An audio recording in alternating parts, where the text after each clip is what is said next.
ओम शांति। ओम शांति। आज की तारीख है 11 फरवरी 2022। साकार महावाक्य। बाबा कहते मीठे बच्चे, माया की बीमारी से छूटने के लिए, माया की बीमारी से छूटने के लिए ज्ञान और योग का, माया की बीमारी से छूटने के लिए ज्ञान और योग का एप्पल रोज खाते रहो।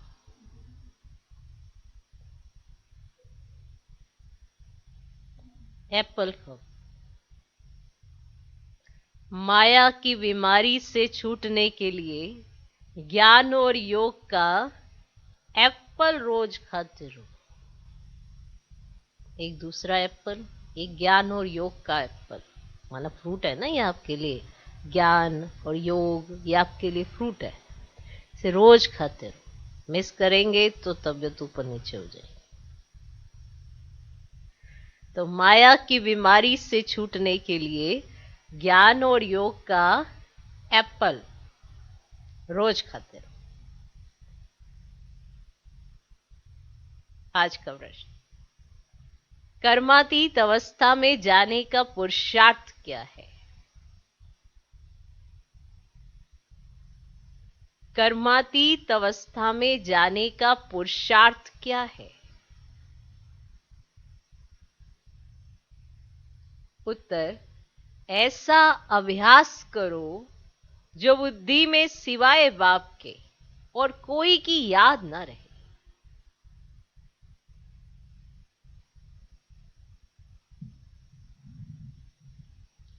ऐसा अभ्यास करो जो बुद्धि में सिवाय बाप के और कोई की याद न रहे। अंतमति सौगति। अंतमति सौगति। जब ऐसी अवस्था हो जो बुद्धि में कोई भी याद न रहे, तब सदा हर्षित भी रहेंगे और कर्मातीत अवस्था को भी पालेंगे। जब ऐसी अवस्था हो जो बुद्धि में कोई की याद न रहे, कोई भी याद न रहे, तब सदा हर्षित भी रहेंगे और कर्मातीत अवस्था को भी पालेंगे। तुम्हारा पुरुषार्थ ही है आत्म अभिमानी बनने का। तुम्हारा पुरुषार्थ ही है आत्म अभिमानी बनने का। आत्मा आत्मा को देखे, आत्मा से बात करे तो खुशी होती रहेगी। आत्मा आत्मा को देखे, आत्मा से बात करे तो खुशी होती रहेगी। स्थिति अचल हो जाएगी। स्थिति अचल हो जाएगी, है ना, हिलेगी डुलेगी नहीं। ये जो बार बार बीच बीच में हलचल होती है, कहीं ना कहीं उसका कारण हमारा पुरुषार्थ की कमी है।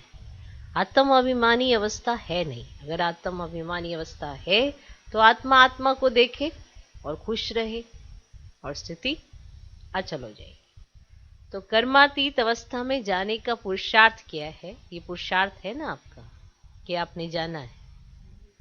उत्तर, ऐसा अभ्यास करो जो बुद्धि में सिवाय बाप के और कोई की याद ना रहे। अंतमति सुगति। जब ऐसी अवस्था हो तो बुद्धि में कोई भी याद ना रहे, तब सदा हर्षित भी रहेंगे और कर्मातीत अवस्था को भी पालेंगे। तुम्हारा पुरुषार्थ ही है आत्म अभिमानी बनने का।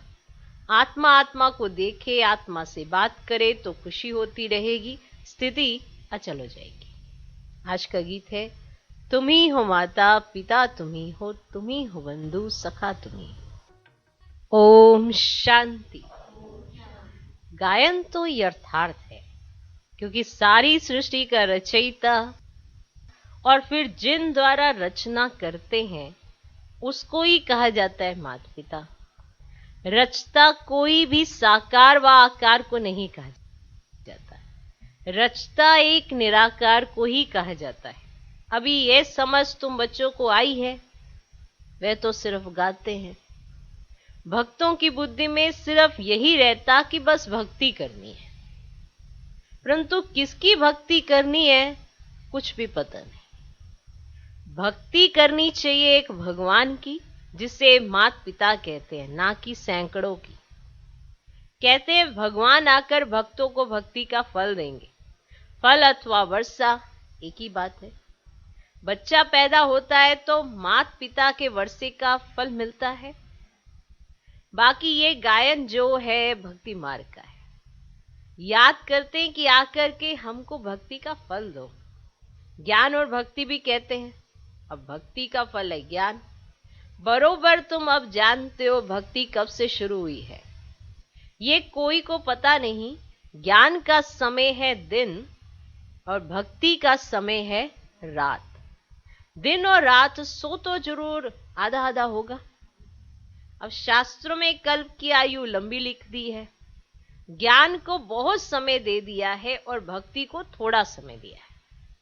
द्वापर कलयुग की आयु कम दिखाई है। ये रात और दिन का पूरा हिसाब तो ठहरा नहीं। कृष्ण पक्ष और शुक्ल पक्ष भी कहते हैं। शास्त्रों में ये अक्षर है। कहते हैं तुम लोग शास्त्रों को नहीं मानते हो, फिर शास्त्रों के अक्षर क्यों लेते हो, ऐसे कहते हैं आपको। तो तुमको समझाना है, शास्त्रों का सार तो बाबा ही बताते हैं। इस समय सभी शास्त्रों का सार आपकी बुद्धि में है। आपने भले पढ़े नहीं हो पर आपको समझ सारी आ गई। ये कौन बताते हैं? ये तो बाबा ही बताते हैं। फलाने शास्त्र में ये राइट नहीं है, ये राइट है। सार पता चल गया ना। रेफरेंस तो जरूर देना पड़े ना। जैसे अब प्रदर्शनी में चित्र दिखाते हैं, हनुमान, गणेश, वामन अवतार आदि आदि। समझाने के लिए दिखाना तो पड़े ना कि आप ऐसा कहते हैं, भगवान ऐसा कहते हैं, तो समझाने के लिए तो दिखाना पड़े ना। जो बातें रोंग हैं वह वर्णन कर फिर राइट क्या है वह समझाते हैं।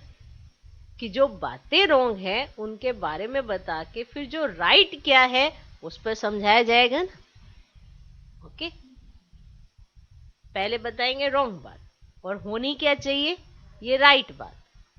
तो रोंग बात का अगर उल्लेख ही नहीं किया जाएगा तो फिर राइट बात को समझाएंगे कैसे। इसीलिए ये चित्र भी रखते हैं। ओके, अब बाबा की महिमा गाते हैं, शिवाय नमः। फिर लिखा है तमेव माता च पिता। नाम तो देना पड़े ना। मनुष्यों को ये पता ही नहीं कि हमारा बाप कौन है। कहते भी हैं ओ गॉड फादर।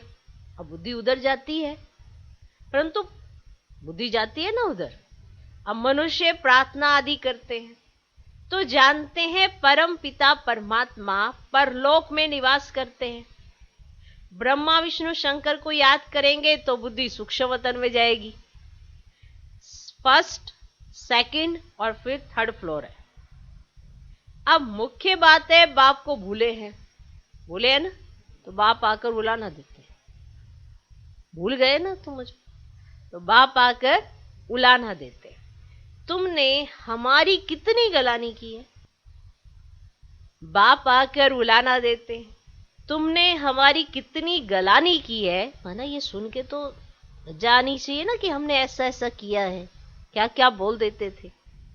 तो फील भी तो करेंगे तभी तो महसूस होगा कि क्या क्या गलतियां की हैं। तुमने हमारी कितनी गलानी की है। बाप जो सर्व को सदगति देने वाला है, उनकी फिर सर्व ने बैठ गलानी की है।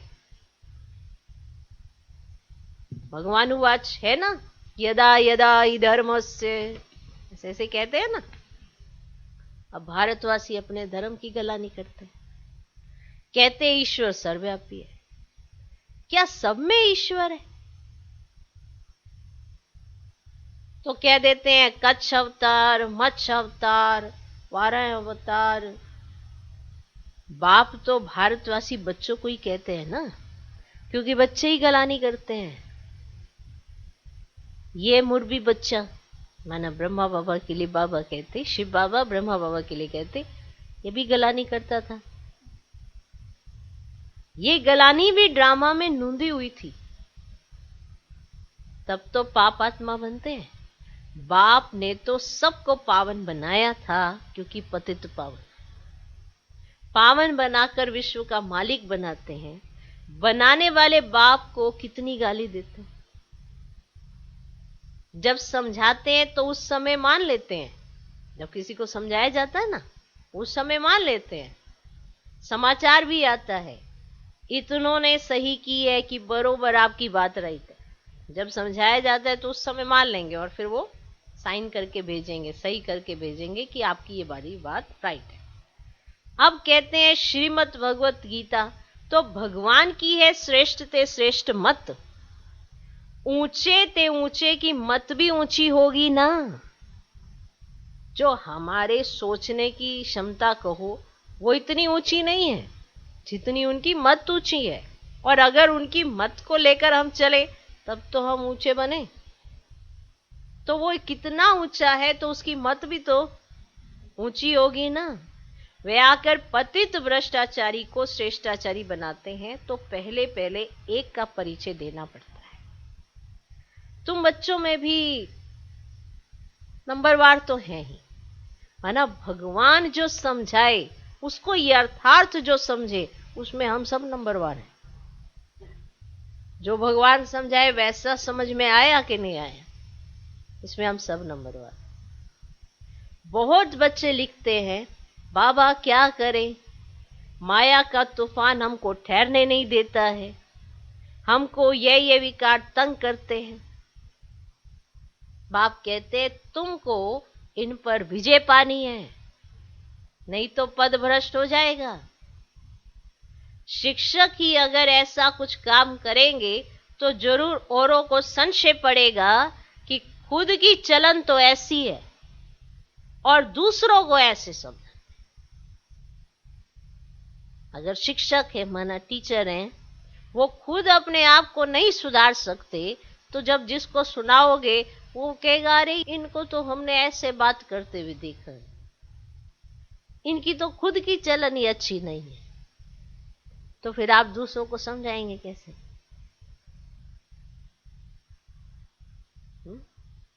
तो विकार भी कोई सेमी होता है, सतो रजो तमो हर बात में होता है ना। अब सत्य को सतो ऊंच कहा जाता है, हर चीज में सतो रजो तमो होता है।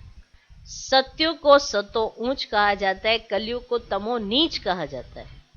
दुनिया भ्रष्टाचारी कहते हैं ना, परंतु अपने को कोई भ्रष्टाचारी समझते नहीं है। कहेंगे दुनिया भ्रष्टाचारी। अब दुनिया में रहने वाले मनुष्य भ्रष्टाचारी होंगे तभी तो दुनिया भ्रष्टाचारी। लेकिन अगर किसी को कहो कि आप भ्रष्टाचारी हो गए हो तो कोई समझेगा नहीं। तो बाप समझाते हैं इस रावण राज्य में एक भी श्रेष्ठाचारी नहीं है। समझो कोई से पूछा जाता है ऊंचे ते ऊंचा कौन, तो कहेंगे भगवान है। उनका ऑक्यूपेशन जानते हो? नहीं। या तो कहेंगे सन्यासी ऊंच है क्योंकि पवित्र रहते हैं, खुद भी सन्यासियों को फॉलो करते हैं, नमस्ते करते हैं। तो उनसे पूछना चाहिए सन्यासियों से भी जरूर कोई ऊंचा होगा? सन्यासी भी भगवान की साधना करते। आजकल तो चित्र भी बहुत बनाए, आजकल तो बहुत चित्र बनाए, सबसे ऊंचा परमात्मा को ही रखते हैं। अब राम व कृष्ण के आगे शिवलिंग रखना ये भी तो बड़ा ही है। नहीं तो वह कोई शिव की पूजा थोड़ी ही करते हैं, वह तो खुद ही राज्य करते हैं। ना कृष्ण किसी की पूजा करते ना राम, क्योंकि वो तो खुद ही राज्य करते हैं, उनको तो पूजा करने की जरूरत ही नहीं है। समझे? जब वे पतित बनते हैं तब पूजने लगते हैं। ऊंचे ते ऊंच निराकार परमात्मा को ही कहा जाता है। पतित पावन सबका सदगति दाता, सबका लिबरेटर, अपने साथ सबको ले जाएंगे। तुम जानते हो हमारा बाप है, जानते हो? हम सब इस समय बीमार हैं। हम सब इस समय बीमार हैं, है ना? बीमार, सब बीमार हैं। ज्ञान से एवर हेल्दी और एवर वेल्दी बन जाते, ज्ञान से। बाकी इस समय सब बीमार है, तो ज्ञान से एवर हेल्दी और एवर वेल्दी बन जाते हैं। कहते भी हैं रोज एप्पल खाओ तो एवर हेल्दी बन जाएंगे। डॉक्टर ऐसे ही कहते ना, एक एप्पल रोज खाओ तो एवर हेल्दी बन जाए। अब ये तो तुम प्रैक्टिकल देख रहे हो, रोज ज्ञान का एप्पल खाओ, लाल लाल एप्पल। माया ने सबको बीमार बना दिया। अब सबको हेल्दी वेल्दी बनाने वाला एक बाप ही है। सूक्ष्म वतन में भी आत्माएं हेल्दी हैं, यहां अनहेल्दी आत्माएं हैं। फिर मूल वतन से पहले जब आत्माएं आएंगी तो सुख ही देखेंगी। तो बाप ब्रह्मा द्वारा हमको बहुत सुख देते हैं। अब विनाश तो होना ही है, इस यज्ञ से ही विनाश ज्वाला निकली है। वो लोग राय कर रहे हैं शांति कैसे हो, परंतु यह भी तो गाया जाता है ना, नर चाहत कछुओर प्रभु चाहत कछुओर, तो गाते हैं ना। तो शांति भी तो तब होगी जब विनाश होगा। फिर सभी आत्माएं मुक्ति धाम में चली जाएंगी। विनाश होने के सिवाय और कोई उपाय तो हो ही नहीं सकता। यह भी उन लोगों को बतावे कौन? अब इन भीष्म पितामह आदि को भी तो पिछाड़ी में ज्ञान मिलता है। जो ये प्रतिज्ञाबद्ध होते हैं ना, इनको पिछाड़ी में क्या मिलेगा? इन भीष्म पितामह आदि को तो पिछाड़ी में ज्ञान मिलता है। मनुष्य शांति के लिए उपाय ढूंढते हैं कि आपस में मिलकर एक हो जाएं, परंतु ऐसा तो होना ही नहीं है। आगे भी विनाश हुआ था, यादव और कौरव भी थे, गीता का भगवान भी आया था। अब पतित दुनिया है, इसमें श्रेष्ठाचारी कोई हो ना सके। सबसे श्रेष्ठ है लक्ष्मी नारायण, यही सत्युग में राज्य करते थे। अब तो भ्रष्टाचार की वृद्धि होती गई है, तो जरूर विनाश होना ही है। विनाश के बाद ही तो सब सुख शांति को पा सकेंगे। तो सबको समझाना है कि हम आदि सनातन देवी देवता धर्म के हैं। पहले वही धर्म था, अब नहीं है, फिर से उसकी स्थापना हो रही है। इस समय हम ब्राह्मण हैं, ना कि देवता। जब कोई भाषण करने के लिए स्टेज पर आते हैं तो कुछ ना कुछ ख्याल करके विचार करके आते हैं, तो यही बोलेंगे। हमारे बच्चे तो समझते क्या बोलना है। शांति स्थापन करने वाला तो एक ही सर्व का सदगति दाता बाप है, वही लिबरेटर है। ये समय ही है सबको वापस ले जाने का। बाबा बच्चों से पूछते, बच्चे तुम अपने को सत्युग में चलने के लायक समझते हो? नहीं समझते हो? माना आज की जो आपकी एक्टिविटी है, समझते हो अपने आप को सत्युग में? या इतना धमचक्र यहां मचाते हो, वही जाके वहीं मचाना है? क्योंकि जितने संस्कार अभी आप समझते हो कि हाँ भाई अभी मेरे ऐसे संस्कार हो गए हैं कि मैं वहां जाके अच्छे से रॉयल्टी से रह सकते हो, तो तभी तो समझोगे ना कि मैं देवता बनने, माना वहां पे जाके मैं ठीक से रही। धमचक्र मचाना है। कईयों को बात बात पे क्रोध आता है, बात बात पे ऐसा होता है, क्योंकि तुम बातों पर ध्यान देते हो। अपनी बात पर कम ध्यान, दूसरे की बातों पर ज्यादा ध्यान, इसलिए धमचक्र है। बाप की बात पे कम ध्यान, दूसरे की बात पे ज्यादा ध्यान, तो बातें ही बातें, बातें ही बातें। वहां बातें कम क्यों है? क्योंकि यहां से बन के जाओगे ना, वहां बातों पे ध्यान नहीं, क्योंकि वहां पे बातें करने वाले नहीं। रॉयल हैं सब। अब यहाँ ना हम रॉयल हैं, ना साथ में रहने वाले रॉयल हैं। फिर अपने आप को तो रॉयल समझ लेते हैं, अरे हम तो ऐसे हैं, हम तो ऐसे, हम तो ऐसे हैं, और सामने वाले को गलत समझ लेते हैं। कभी सामने वाले को समझने की और खुद को गलत समझने की कोशिश की है? तब जाके ये बनेंगे। होता क्या है, हम अपने आप को समझते हैं, और अपने आप को कैसा समझते हैं? हमेशा ठीक, और सामने वाले को क्या समझते हैं? हमेशा रॉन्ग। तो ये बनेंगे। पीछे बाबा ने क्या कहा था अव्यक्त महावाक्य में? सच्चा पुरुषार्थी कौन? जो अपनी गलती निकालता रहे, खुद की भूलें सुधारता रहे। दूसरे की गलती तो हर कोई निकाल लेता, क्या बड़ी बात। तो पूछा बाबा ने, बाबा बच्चों से पूछते, बच्चे तुम अपने को सतयुग में चलने के लायक समझते हो? रावण पर विजय पाई है? कहते बाबा विजय पाने के लिए पुरुषार्थ कर। हाथ तो सब उठाते हैं क्योंकि लज्जा आती है। कहते हैं, बाबा कहते हैं अपनी शक्ल तो देखो। बाबा कहते हैं अपनी शक्ल तो देखो, कितना समय बाप को याद करते हैं। ऐसी अवस्था चाहिए जो अंत में कोई भी याद ना है। अंतमति सुगति, तब अंतमति सुगति होगी। कर्मातीत अवस्था के समीप जा सकेंगे। सदा हर्षित भी तब रह सकेंगे जब दूसरों की सेवा करेंगे। यहां तो ये देखते हैं कि कौन हमारी सेवा कर रहा है, और दूसरों की सेवा करने का जिसको चांस मिलता है वो तो तब खुश रहता है। जो सेवा करके भी अंदर अंदर दुख दुख दुख दुख लगता रहे, वो कोई सेवा लगती थोड़ा है।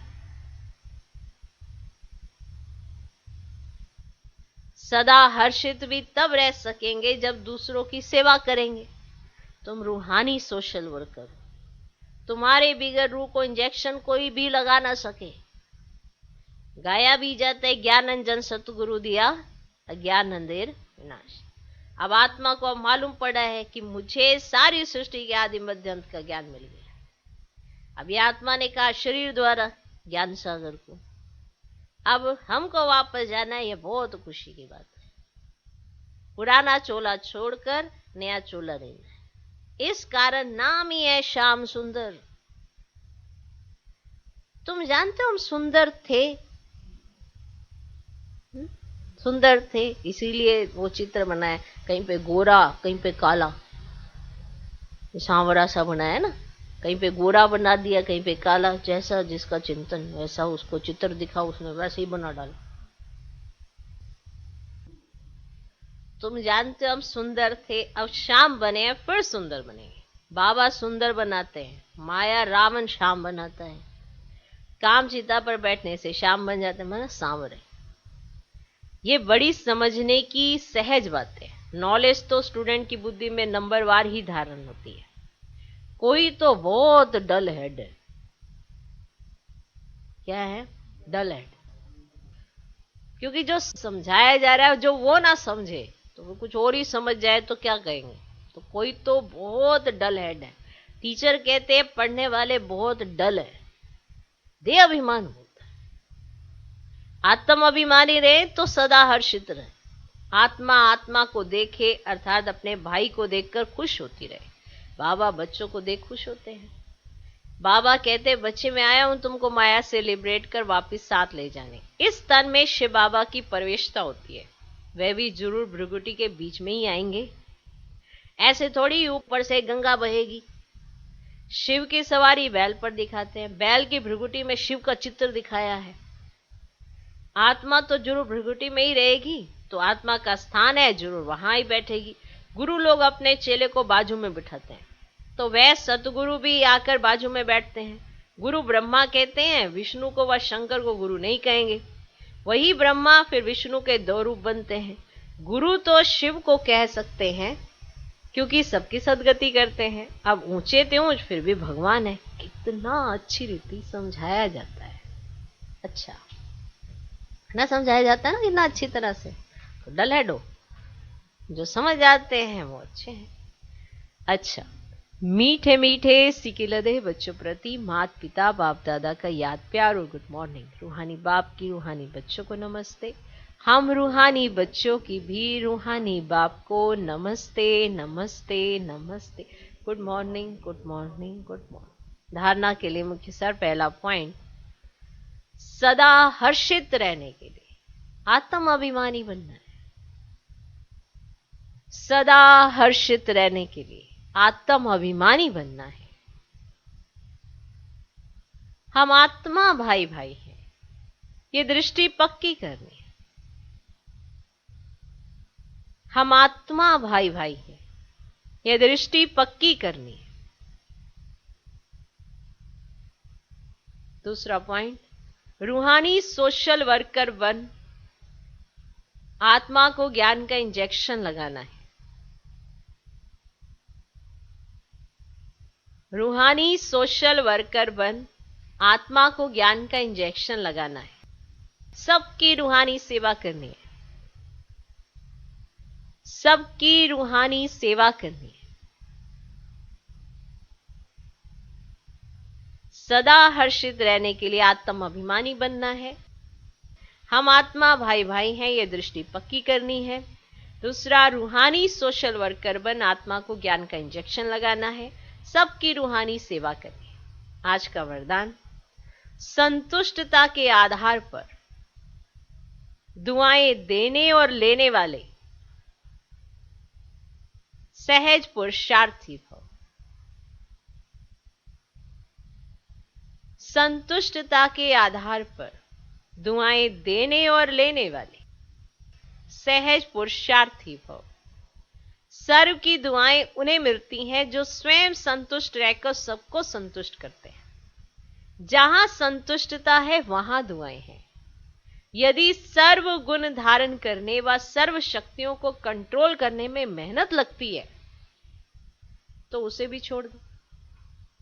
सिर्फ अमृत वेले से लेकर रात तक दुआएं देने और दुआएं लेने का एक ही कार्य करो तो इसमें तो सब कुछ आ जाएगा। अगर आपको गुण धारण करने में, शक्तियों को कंट्रोल करने में आपको मेहनत लगती है कि हमें पता नहीं चलता कि क्या गुण धारण करें, क्या सर्व शक्तियां हैं, नहीं पता चलता, कंट्रोल करने में मेहनत लगती है, तो सिर्फ एक ही काम कर लो, अमृत वेले से लेकर रात तक दुआएं देने और दुआएं लेने का काम करो। माना आपके माध्यम से दूसरों के दिल से दुआ निकलनी चाहिए। आपका हर कर्म ऐसा श्रेष्ठ होना चाहिए जो दूसरे के दिल से आपके लिए क्या निकले, दुआ निकले। और ये कैसे निकलती है इसकी समझ तो सबको है। कोई ये कहे कि मुझे पता नहीं कि दुआएं कैसे ली जाती हैं तो पूछ लेना, और कैसे दी जाती हैं ये भी। हर एक आत्मा, देखो, जब हमें किसी का सहयोग मिलता है, हम कहते बाबा ने हमें सहयोग दिया, लेकिन किसी को निमित्त बनाया, तो जिसको निमित्त बनाया, जिसको बाबा ने टच किया और उसने हमें सहयोग दिया, तो उसका भी शुक्रिया होना चाहिए।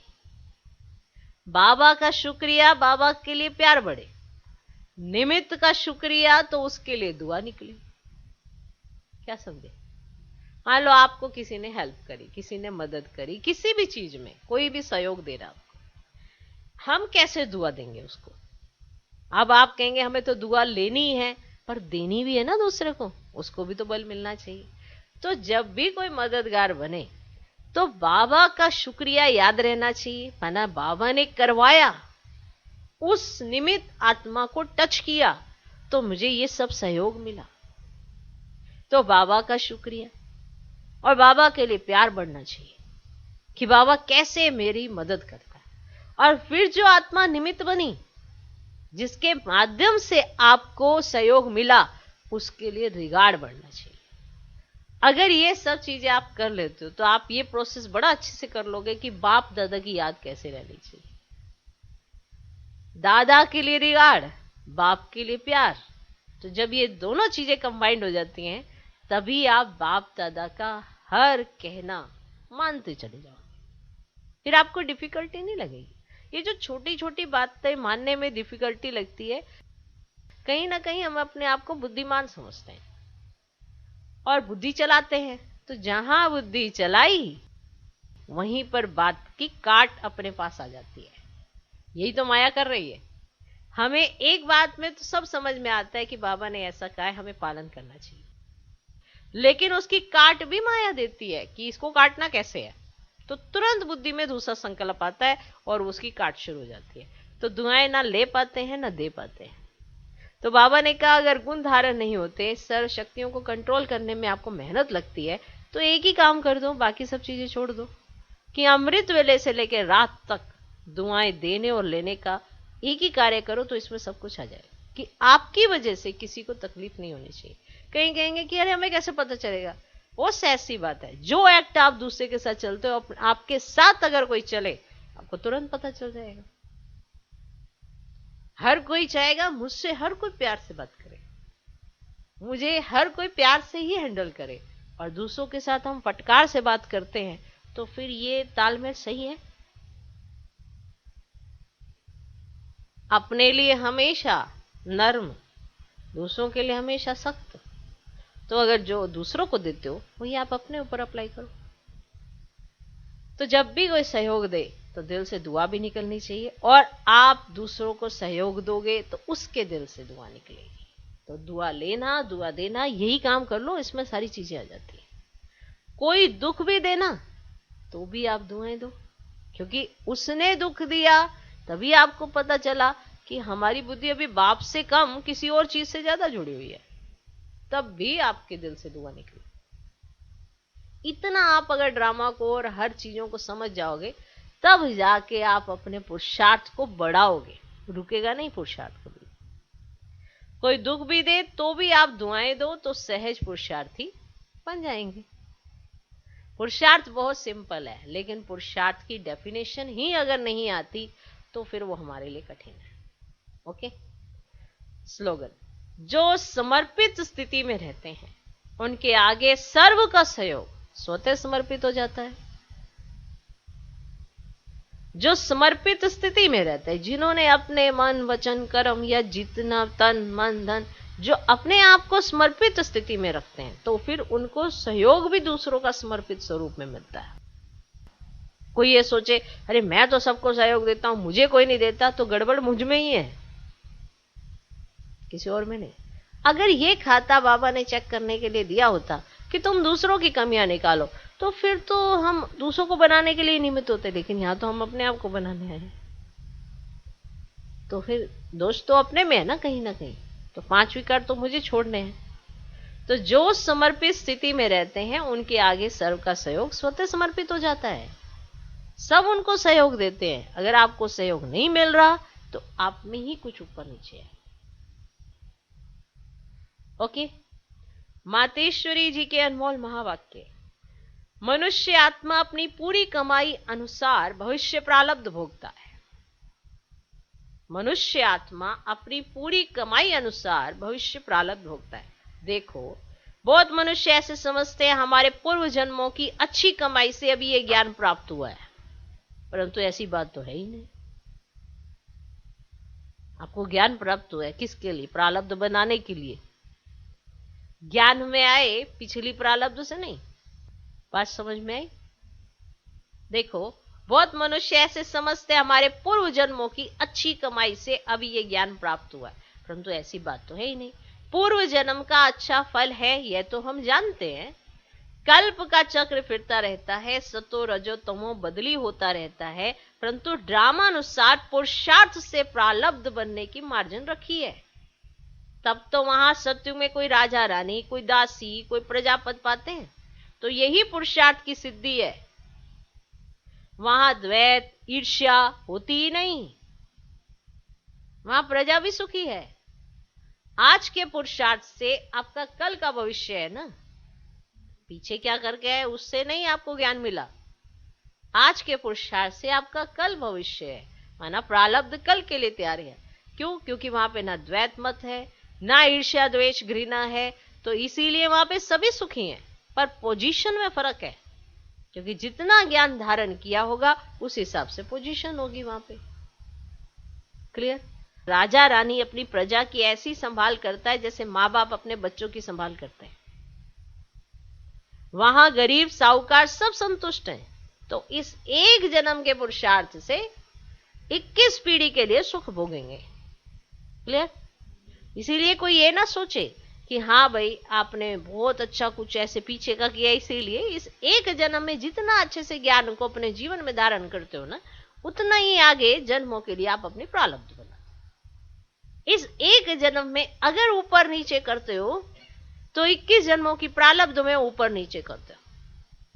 तो ये बहुत ही एकदम स्पष्ट सी बात है कि इस एक जन्म में आपने कितना ज्ञान अपने जीवन में धारण किया, कितना उसके आधार पर आपने परमात्म श्रीमत का पालन किया, तो उसके आधार पर आपको 21 जन्मों की प्रारब्ध मिलता है। तो यह है अविनाशी कमाई, जो इस अविनाशी कमाई में अविनाशी ज्ञान से अविनाशी पद मिलता है। अविनाशी कमाई, अविनाशी ज्ञान, अविनाशी पद। हम अभी सत्युगी की दुनिया में जा रहे हैं, यह प्रैक्टिकल खेल चल रहा है। यहां कोई छू मंत्र की बात नहीं है। यहां पे कोई छू मंत्र नहीं किया जाता है कि जाओ भैया तुम राजा बन जाओ, जाओ भैया तुम प्रजा बन जाओ। ऐसे कोई छू मंत्र नहीं चलता है। यहां पे जो जैसा पुरुषार्थ करेगा वैसी प्रारब्ध बनाएगा। इसमें बार बार कहते हैं एक बात कि कोई किसी को ना आगे बढ़ने से न पीछे ले जाने के निमित्त नहीं बनता है। यहाँ पे हरेक के ज्ञान को अडॉप्ट करने का उसका अपना पुरुषार्थ है। जो जितना करेगा उतना पाएगा। इसलिए एक जन्म की 21 जन्मों की प्रारब्ध होती है। इसलिए एक जन्म पे कितना ध्यान देना चाहिए। आपका अपना कर्म तय करता है कि आपका भविष्य क्या है।